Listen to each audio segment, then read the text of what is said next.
crew, are you ready for das? Are you ready for Hinnerk Baumgarten?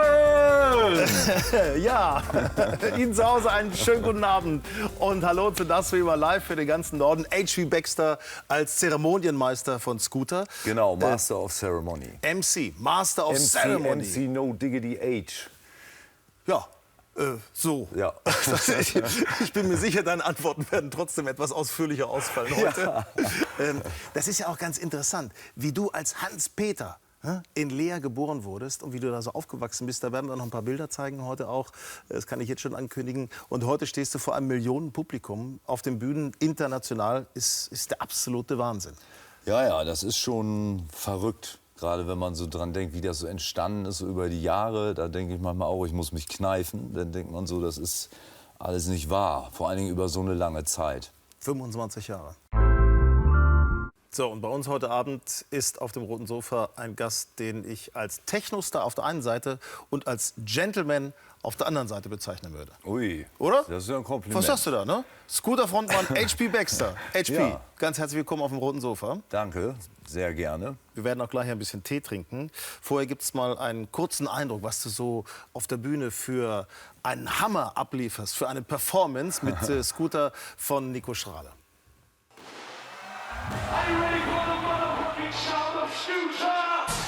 Sie sind bereit. Zehntausende. Seit einem Vierteljahrhundert begeistert Scooter die Massen. Einprägsame Texte zum Feiern und Tanzen. Über 30 Millionen verkaufte Platten, ein Hit nach dem anderen. Ohne war es immer laut und schon ein bisschen härter als bei anderen. Er ist der Kopf der Band, H.P., bürgerlich Hans-Peter Gerdes. Seit seiner Jugend in Ostfriesland hat er ein Ziel: Popstar zu werden.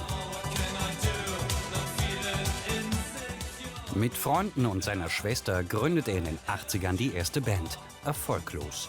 Erst nach 8 Jahren Durststrecke der Durchbruch 1994. Kaum zu glauben, also auch für mich in dem Moment. Ne? Das war wie ich Wahnsinn. Ein Welterfolg. In England verdrängt Scooter sogar Madonna von Platz 1. Seit 25 Jahren halten sie sich ganz oben. Das Techno-Trio Scooter mit Frontmann H.P. Baxter.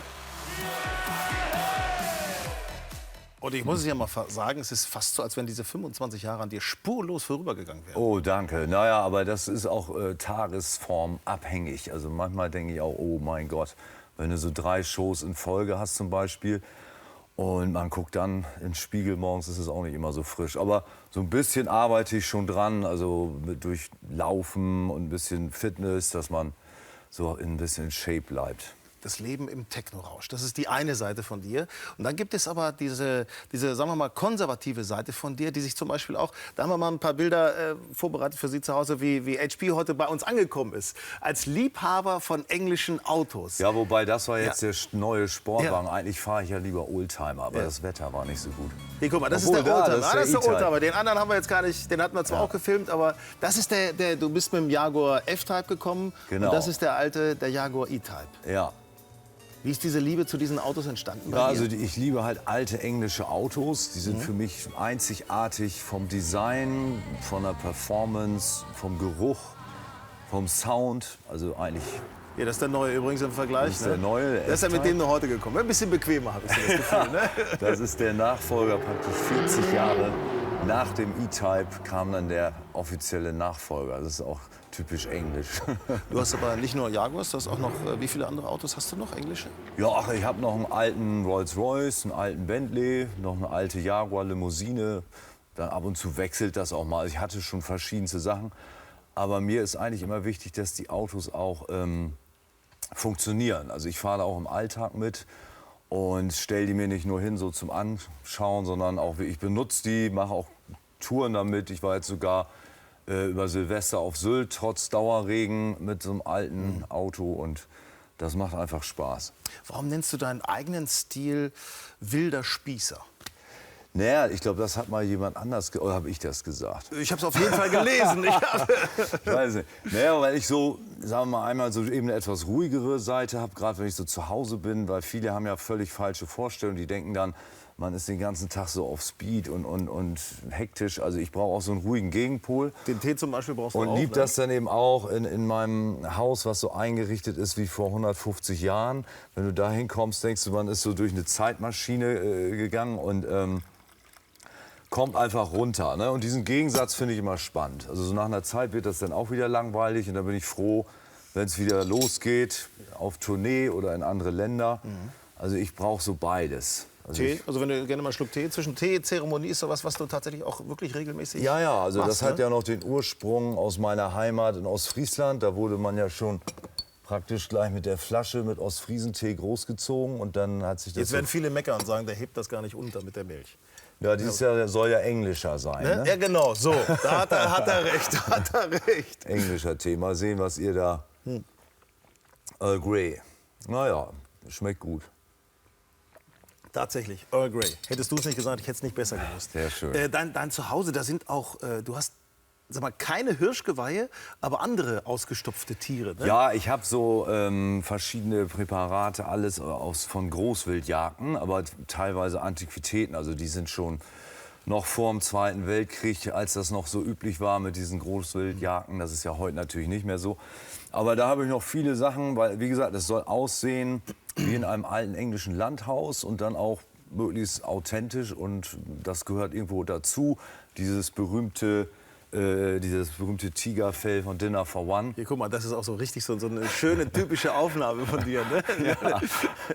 Ja. Und ich finde, das hat so einen besonderen Charme und das mag ich einfach. Tigerfell von Dinner for One. Das Original liegt ja hier im NDR rum, ne? Das Tatsächlich? Original ist hier im NDR. Ach, also das ist ja der Hammer. wenn du mal was Spezielles vorbereiten möchtest bei dir Nicht zu Hause, schlecht. sag mal Bescheid. Ja. Zum Gentleman gehört natürlich auch immer eine gewisse Pflege dazu. Wie viel Zeit verbringst du mit der Gesichtspflege? Also sagen wir mal so, morgens brauche ich ungefähr eine Stunde im Bad mit allem. Ne? Duschen, fertig machen, rasieren, hier und da so ein bisschen. Dann hat man hier noch ein Cremchen, da noch eins. Also das ist schon nicht mehr so wie vor 20 Jahren, wo man einmal Nivea ins Gesicht haut und geht los. Wobei ich habe ja immer schon so ein bisschen so einen Tick gehabt, was so ein bisschen hier mit Augen, Mascara und so. Ich weiß auch nicht. Das ist noch so ein Relikt aus der New Wave Zeit. Sag mal, mit deinen Haaren überhaupt. Ne? Wie ist das mit deinen Haaren? Wie oft bist du da im Machen? Alle 2 Wochen muss ich nachblondieren. Ne, also den Rest, der noch da ist. Mal sehen, wie lange das noch geht. Aber naja, irgendwie, das ist auch eins der vielen Rituale, die man so hat. Und ich kann mir das auch anders nicht vorstellen. Also immer, wenn das dann zu weit rauswächst, denke ich so, jetzt wird es auch Zeit. Gerhard Düselder, das stimmt. Beim Düselder habe ich wirklich zum ersten Mal die Haare blondiert. Das war 1983. Ja. Zwischenzeitlich hatte ich die sogar mal unten Bordeaux-rot und oben weiß-blond. Also das Schick, sah echt schick, heavy muss man aus. sagen. Und der Chemielehrer, Herr Rouchou, Ja. der hat doch auch diesen Namen HP geprägt. Ja, der hat mich immer HP genannt. Nicht Hans-Peter, sondern HP. Genau, Ne? das haben irgendwann auch so die Mitschüler zum Glück übernommen. Weil vorher, also das kam so durch diese Dallas-Zeit, nehme ich an, mit JR. Das war so der absolute Hype. Und dann hat er ihm gesagt HP. Und das fand ich sehr gut. Also irgendwie ein bisschen klang einfach cooler als Hans-Peter, gerade zu der Zeit. HP Gerdes, komm, ist in the house. Ne? Lass uns mal über dieses Aufwachsen in Leer sprechen. Wann ging das eigentlich los, dass du irgendwie anders sein wolltest? Ja, also ursprünglich war ich ja wirklich so Rock-Fan, Hardrock. Ich habe angefangen als Gitarrist und hatte auch schon früh eine Fender Stratocaster, einen Marshall und lange Haare. Ich sah mich Gitarrenmarken als sind das, Rocker, glaub ich, ne? genau, Rockmusiker. Und irgendwann, so beeinflusst durch so diese New Wave Acts, so Depeche Mode, Soft Cell, The Cure, Bronski Beat. kam so eine ganz neue Welle, eben New Wave. Und das hat mich unheimlich beeindruckt. Das glaube ich auch in dem Alter normal. Da war ich so 18, 19. Und habe dann mit allem gebrochen, was ich vorher gut fand. Also habe die Haare abgeschnitten, gefärbt, die Gitarre verkauft und wollte dann irgendwie Sänger werden. Und fand das auch toll, wie die rumliefen. Also so mit diesen geschminkten Augen und alles Mögliche. Das fand ich total cool. Sag mal, was sagen denn deine Eltern in dem Moment dazu? Naja, also da Das gab es ist- schon oft Diskussionen. Also mein Vater war immer relativ cool. Meine Mutter hat manchmal schon gesagt, ihr wird schlecht, geh bitte in dein Zimmer und isst da. Da hatte ich aber auch, muss man sagen, so ein Strass-Collier und ein Mohair-Pullover. Weißt du, diese Kombi sah schon sehr ja, strange aus. Mohair-Pullover, ja, schön. was es alles so gab. Ja, sag mal, eigentlich müsste doch dann Musik dein Lieblingsfach gewesen sein? Theoretisch ja, aber ich fand es manchmal doch ein bisschen trocken, langweilig, muss ich sagen. Also es war ja sehr auf Theorie bezogen und es gab so ein paar Themen, die fand ich interessant, zum Beispiel Original und Bearbeitung, Emerson, Lake and Palmer und Mussorgsky so gegenübergestellt, Bilder einer Ausstellung, das fand ich faszinierend, aber im Großen und Ganzen war das mir immer alles zu theoretisch. Ich glaube, ich habe irgendwie das Gefühl, wir hören gerade aus der Schule in Leer, aus dem Teleta Großgymnasium, hören wir gerade noch ein bisschen Musik. Guck mal hier.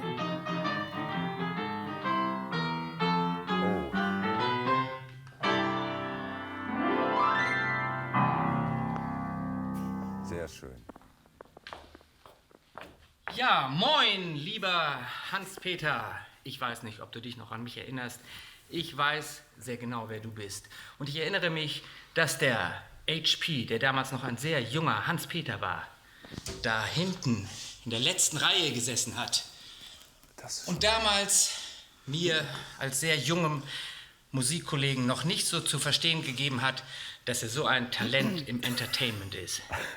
Ich gratuliere dir jedenfalls ganz herzlich zu deinem Erfolg. Ich glaube, ich habe wenig Anteil daran, aber ich hoffe, du verzeihst mir, dass du so wenig von meinem Musikunterricht verwenden konntest.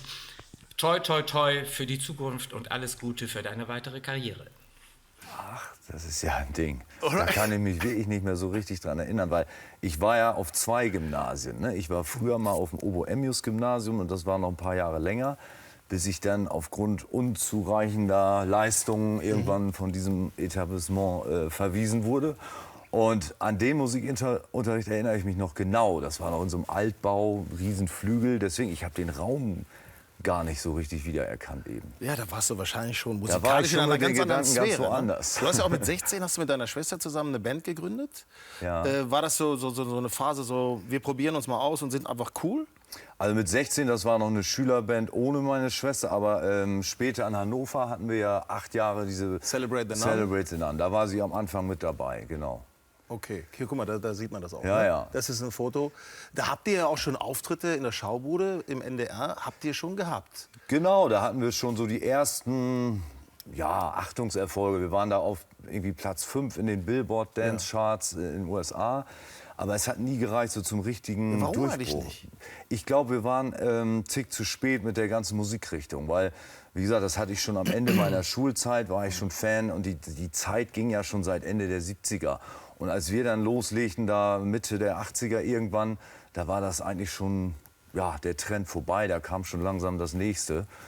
Und zum Glück waren wir ja dann mit der Techno-Bewegung sehr früh am Start und da so zur richtigen Zeit am richtigen Ort. Das war 94 und bis 94 hast du ja dann für Edelmusik gearbeitet, also für einen Plattenverlag, für ein Plattenlabel gearbeitet. Ja. Wenn man sich das heute mal so ansieht, wie es dir geht und welchen Lebensstil du hast, damals, da hattest du gar nichts auf der Tasche, ne? Nee, also das war schon so alles auf eine Karte gesetzt, 8 Jahre lang dran geglaubt, irgendwann wird's klappen. Ich habe alle möglichen Nebenjobs damals gemacht in der Kneipe, so diese Klassiker, Pizza und dies und jenes. Und zwischendurch war ich in einer Kunststoffrohrfirma und dann irgendwann sagte ich muss was mit Musik zu tun haben. Bin dann bei Edel in Hamburg gelandet und da wurden auch irgendwie so die Weichen gestellt, habe ich auch die richtigen Leute kennengelernt, also mit Jens Thiele, unserem Manager. Wir arbeiten bis heute zusammen die ganze Zeit und ja, seitdem ging es dann irgendwie schlagartig so Ist vielleicht bergauf. witzig, weil am Ende des Films eben gerade kam ja noch raus, dass du so auf dem Boden geblieben bist. Möglicherweise auch deswegen, weil du einfach auch viel schon auf dem Boden, ich will nicht sagen gelegen, aber zumindest, weil du kennst, wie es ist, wenn man eben keine Kohle hat. Auf jeden Fall. Ich glaube, wenn man wie ich erfährt, wie hart dieses Business ist und dass es nicht selbstverständlich ist, irgendwie mal hoch in die Charts zu kommen, weiß man schon, gerade in unserem Fall, was das für ein langer Weg war. Und das war auch das Erste, was wir uns gesagt haben, als der Erfolg mit Hyper Hyper kam. Wir haben gesagt, so, das ist jetzt der Anfang. Also jetzt müssen wir echt Gas geben, damit wir nie wieder so dastehen wie die ganzen 8 Jahre davor. Und haben uns eigentlich auf Jahre erstmal im Studio vergraben. Also die ersten Jahre kann ich mich nur an Studio oder an Bühnen erinnern. Da haben wir eigentlich nichts anderes gemacht. 94 ging das los mit Hyper, mit dem großen Erfolg von Scooter. 25 Jahre Erfolg sind das jetzt mittlerweile. Gucken wir gleich drauf. Vorher aber zeigt Ihnen Nils Utzig, dass die Musik von Scooter auch auf klassisch am Flügel funktioniert. Ein Scooter-Hit mal anders. Nicht Bum Bum, sondern ganz zart.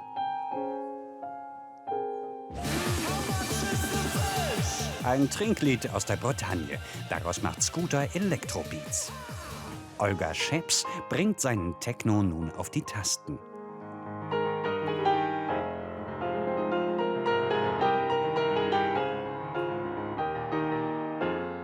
Scooter kenne ich gefühlt schon immer. Ich glaube, in meiner Generation ist das auch bei allen so, dass wir Scooter schon immer kennen. Es lief auf jeder Party ein Scooter-Song im Auto, wurde das gehört. Ich habe das auch im Auto gehört. Die Band Scooter ist 25, Olga Scheps 32.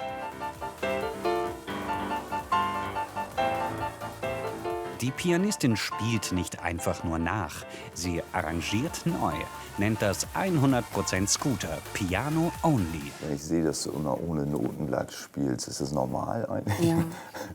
Das ist ja Wahnsinn. Also wie kann man sich das alles merken?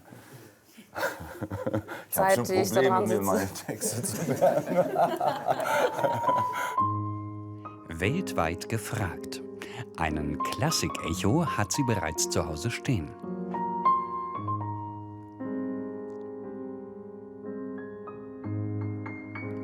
Auch das ist übrigens ein Song von Scooter. I'm Lonely. Sie macht daraus Kuschelrock. Die Zusammenarbeit der Künstler passt einfach. Beides Nachtmenschen. H.P. Baxter besonders produktiv nach Mitternacht. Da hält Olga locker mit.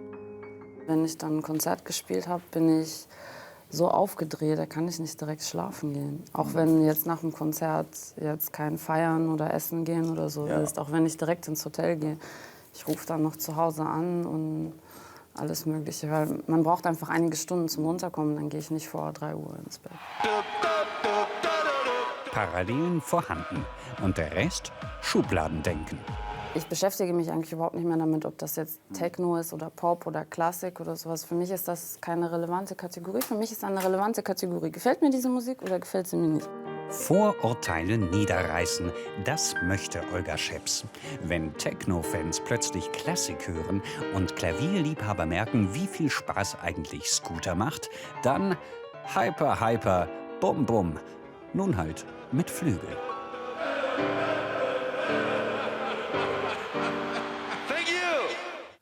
Ja, man weiß gar nicht, irgendwie passt es, oder? Ja, ist schon ein krasser Gegensatz, aber ich finde es sehr gelungen, muss ich sagen. Gerade weil man hat ja so bei Jubiläen oft so ein bisschen mal unplugged oder mit Orchester schon gehört. Und wir fanden es eigentlich gerade toll, das mal so völlig reduziert zu machen, nur auf dem Piano. Und du bist ja auch Klassik-Fan. Man sieht, ich habe noch ein Foto, haben wir noch gefunden von dir und Lisanne mit deiner Freundin bei der Echo-Klassik-Verleihung. Also Ja, eleganter Klassikliebhaber. Ja, das hat Vielleicht sich können wir jetzt- das mal zeigen, das Foto. Das hat sich natürlich jetzt auch im Rahmen dieser Zusammenarbeit ergeben. Und, aber ich höre auch durchaus mal Klassik, so ist das nicht. Ich bin kein Experte, aber morgen bin ich zum Beispiel in der Oper Nussknacker in Hamburg. Ja, Du. das mache ich auch gerne. Und die mal so Olga als ist auch Kontrast. drauf. Auf diesem Werk hier. Guck mal, das ist ja ein richtiges Werk. 25 Jahre Scooter, 100%. Boah, 25 years, wild and wicked. Also hier ist auch die Olga drauf. Hier sind vielleicht, das ist ja so ein dickes, fettes Ding. Ja, Hier ich ist muss sagen, das ist auch wirklich das Dollste, was wir je rausgebracht haben. Das ist die Vinyl von Olga, das Piano Only. Ja. Die klingt fantastisch. Ich habe ja so sieht tatsächlich das noch aus. einen Guck mal, das kann man Plattenspieler ruhig zu mal Hause. zeigen. Ist toll. Dann sind eben alle CDs, alle Best-of, also alle Hits praktisch. Also ein Buch ist noch dabei, dann sogar noch ein Mixtape mit so einem Megamix. Also das ist so für Fans eigentlich, finde ich, wirklich ein Highlight. Es ist natürlich auch was Neues drauf. Darf man nicht vergessen. Nicht, dass alle Scooter-Fans jetzt sagen, um Gottes Willen, der macht jetzt nur noch auf weich gespielt oder wie auch immer. In Rave We Trust. Genau, das ist die aktuelle Single, die ist natürlich auch mit drauf. Brixton Academy im März, glaube ich. Und ja, das geht so übers Jahr verteilt dann immer weiter, ne? Also in diverse Länder. Gerade so in Russland. Ich stelle mir das vor, vielleicht auch das Publikum ist noch mal einen Ticken anders. Was habt ihr schon an Skurrilitäten in Russland erlebt? Ja, also ich sag mal, diese Russen sind sehr gastfreundlich und da haben wir auch wirklich Hardcore-Fans und haben permanent, wenn wir im Hotel ankommen, stehen da schon 30 Leute mit Fotos und was weiß ich nicht. Und bei denen ist es üblich, immer Gastgeschenke so zu verteilen. Und das sind manchmal auch ein bisschen kuriose Sachen. Also da kriegen wir schon so einen ganzen Fisch, also so einen frischen Fisch geschenkt. Ja. als wir gerade ausgecheckt haben. How much is a fish? Ist wahrscheinlich so ein bisschen, Wohin ne? soll ich jetzt mit diesem Fisch? Also ich konnte ihn nicht ins Handgepäck. Also das ist schon verrückt. Aber auch so Zeichnungen und also wirklich rührend teilweise. Das ist da so üblich, diese Gastgeschenkkultur. Und ja, das finde ich schon manchmal beeindruckend. Sag mal, 25 Jahre Scooter, echt super Erfolgsgeschichte, ist aber gleichzeitig auch 25 Jahre immer viel Kritik, besonders in Deutschland, so negative Kritik. Ja, das war so in den ersten, ich sag mal, 10 Jahren eigentlich. Techno für Neubrandenburger GTI-Fahrer. Das habe ich mal so rausgepickt, das war mal so eine... Ja, das gab's alles. Spornt euch das eigentlich noch mehr an, noch mehr draufzulegen? Also heute hat sich das ja weitestgehend wie ich verändert. Aber zu der Zeit war das für mich schon immer so diese Kick, so jetzt erst recht.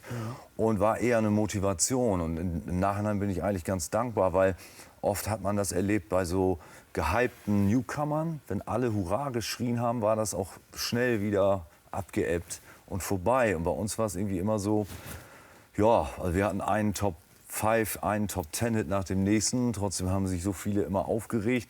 Und das hat uns immer noch so einen Motivationsschub eigentlich gegeben. In England auch mal Nummer 1, 2004 gewesen, ne? Ja, ja. Das Vor war, Madonna. Genau, das war auch so eine Sache 2004 oder nee, wann war das? Doch. 2004. 2005, 2004. Da waren wir dann auch schon lange im Geschäft und dann habe ich so gemerkt, es gibt immer wieder so Überraschungen, selbst wenn man lange dabei ist, wo man überhaupt nicht mit gerechnet hat. Ne? Auf einmal ging das da durch die Decke. Naja, also war sehr aufregend die ganze Zeit. H.P. Baxter heute Abend bei uns auf dem roten Sofa, Frontmann von Scooter. Sag mal, wie viel Party muss ich mir eigentlich bei euren Auftritten, bei den Konzerten vorstellen? Du meinst jetzt auf der Bühne, vor der Bühne oder nach der Show? Ich sag mal, den ganzen Tag bis zum nächsten Morgen. Also das geht eigentlich los mit unserem Warm-up Backstage, so mindestens eine Stunde, wo wir wirklich eine Riesenanlage in einem kleinen Raum haben. Ein Freund von mir sagt mal, das sei die Fortsetzung meines Jugendzimmers, weil das habe ich ja früher schon zu Schulzeiten Riesenboxen gemacht. hast du zu Hause. Genau. Und danach geht es dann auf die Bühne, dann ist kurz runterkommen und dann fahren wir eigentlich direkt in den nächsten Club. Also so ist es normalerweise. Wenn wir jetzt auf Tournee sind und du hast jeden Abend eine Show, manchmal sind das ja 3, 4 hintereinander, dann ist man natürlich auch irgendwann platt und muss sich schon wieder schonen für den nächsten Abend. Dann haben wir vielleicht noch einen Absacker an der Hotelbar und sind dann im Bett. Nur wenn wir so im Sommer auf Festivaltour, da ist da schon auch ordentlich Party immer noch. Privat bist du ja auch nicht nur so, dass du abends zu Hause bist. Ne? Also das Nee, ist ja auch davon da nicht liebe ich vergessen, ja die Abwechslung. Auch mal ein paar Abende schön zu Hause vorm Kamin oder Serien gucken oder mal richtig ruhig. Und irgendwann kommt dann wieder so diese Unruhe. Ich muss mal wieder in den Club oder mal ausgehen. Auf dem Kiez mal ein bisschen. Ja. Zum Schluss noch in Zwick am besten oder sowas. Ne? Woher weißt du das? Ja, jetzt bist du ja nun auch 53. Ich darf's verraten. Tatsächlich, ja. Tatsächlich. Also du siehst jünger aus natürlich, klar. Ja. Tut, was man kann. Ja, wie steckst du denn das weg? Ja, du, also wie gesagt, ich versuche immer so Pausen einzulegen, auch ein paar Tage mal wirklich nur Tee zu trinken und alles ein bisschen ruhiger angehen lassen. Dann Sport ist immer wichtig, finde ich. Und ansonsten glaube ich auch, dass man so Spaß an der Sache hat, ist wichtig. Ne? Hast du nicht manchmal auch das Gefühl, Mensch, das geht alles so im Sauseschritt an mir vorbei, immer nur volle Pulle und Ja. okay, klar mal ein paar Pausen, aber schon doch echt heftig eigentlich. Ja, auf jeden Fall ist es so, dass ich manchmal das Gefühl habe, man ist schon an einem Ort und die Seele ist noch gerade beim Letzten, weil das geht so schnell. Das ist so zum Beispiel waren wir neulich in St. Petersburg, hatten ein tolles Wochenende. So, und zack, ist man wieder in Hamburg, dann geht es direkt weiter nach Moskau und so. Das geht alles so schnell. Aber ich will mich nicht beschweren, es wird nie langweilig, das ist der Vorteil. Aber wenn dann sowas ist wie Weihnachten, Silvester, das ist ja so, wo du plötzlich so Vollbremsung und auf einmal ist Ruhe. Dann ist mal nichts und man macht so ganz entspannt mit Familie und hat tagelang eigentlich nichts Großartiges an Terminen. Und da kommt das dann schon mal vor, dass man denkt, Wahnsinn, das geht alles so schnell. Und kommt auch mal so eine Melancholie, dass man denkt... Hast du mal Bock auf so andere Lebensinhalte? Also es gibt manchmal so, es gibt ja auch Phasen, wo mal was schief läuft. Es ist ja nicht immer alles Friede, Freude, Eierkuchen, wie in jedem Job. Und da habe ich manches Mal gedacht, ich würde am liebsten jetzt irgendwo in Irland sitzen, Schafe züchten und ihr könnt mich alle mal. Aber dann in solchen Momenten denke ich immer, wenn das jetzt real wäre, du sitzt tatsächlich in Irland und ich wäre da mit den Schafen. Ich glaube, nach einer Woche würde ich sagen, Hilfe, Hilfe. Ich habe mich in holt ein Schaf hier verliebt, raus. möglicherweise. Aber du hast dich ja, bist ja zum Beispiel auch mit Lysanne jetzt schon ein bisschen länger zusammen. Ja, wie meinst du denn für meine Frau? Verhältnisse? Ja, vielleicht. 1,5 Jahre ungefähr. Ne? Also, Ja. Und ich war mal so eine Idee zu sagen, hey, pass auf, Kinder, war ja noch was, wäre vielleicht noch mal was. Ja, ich habe ja nie großartig so geplant. Also ich hatte immer bestimmte Visionen, was die Musik angeht und Ziele. Aber ansonsten lasse ich gerne Dinge auf mich zukommen, will eigentlich nichts ausschließen, aber auch nichts erzwingen. Also das sehe ich relativ entspannt. Das ist wahrscheinlich auch beste Möglichkeit, Ja. damit es dann möglicherweise irgendwann mal klappt. Also, Ja. Gibt es noch oft Rouladen bei Muttern in Leer? Ja, ne? Doch, also fahre ich immer natürlich gerne hin, nicht nur wegen der Rouladen, aber die sind schon sensationell. Meine Mutter kann auch sensationelle Rouladen. Das ist einfach, das ist eine Generation, das ist fantastisch. Die machen Ja, die ja, gut, ne? das ist doch noch anders so. Ja, Ne? ist lecker. Morgen ab 18:45 Uhr, da sind wir musikalisch in den 20er Jahren. Der großartige Chansonnier Robert Kreis kommt. Und natürlich gibt es hier Musik von ihm, Live-Musik. Wir werden über die 20er Jahre uns unterhalten, über seine Heimat Holland, über Berlin und über vieles mehr. Robert Kreis morgen ab 18:45 Uhr. Ich habe mir noch mal ein paar Tourdaten von Scooter aufgeschrieben. 15.02. Berlin im Velodrom, dann Hamburg, Düsseldorf, Wien auch, große Show. Ja. Dann Ende oder 23. Februar Rostock, dann Litauen, UK, also England, Moskau und August nochmal Trabrennbahn Hamburg.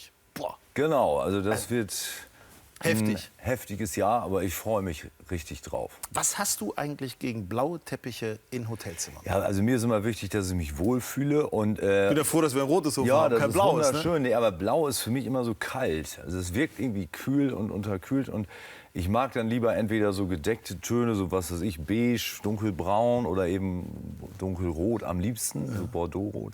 Das ist so eine Macke. Jeder hat ja irgendwie, gerade wenn du die Hälfte des Jahres nur in Hotels wohnst und dann denkst du auch, oh, nicht schon wieder ein blauer Teppich. Soll es mal schön kuschelig sein, ne? Beim nächsten Mal erzählen wir mal, wie du ein Fenster aus dem Hotelzimmer geschmissen hast. Okay, ja, das sprechen machen wir dann. Machen das wir nächstes Mal. Jetzt gibt's die Neuigkeiten aus Ihrem Bundesland. Bis morgen, 18:45 Uhr. Tschüss und schönen Abend. Tschüss.